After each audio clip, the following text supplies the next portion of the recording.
কোথায় তোমার দেশ? বাংলাদেশ। শোনি কখনো?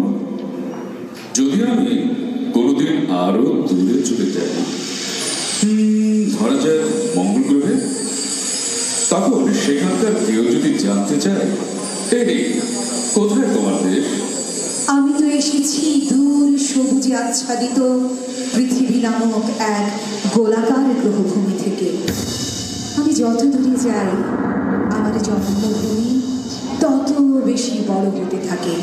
বড় হতে হতে ক্রমে আমার নিকটে চলে আসে। যখন নিকটে আসে কানে কানে বলি তাকে, যত ছোট মনে হয় তুমি তত ছোট নও। শোনো, তুমি পৃথিবীর যে কোনো দেশের মতো বড়। তুমি এই পৃথিবীরই মতো, তুমি আমার পৃথিবী।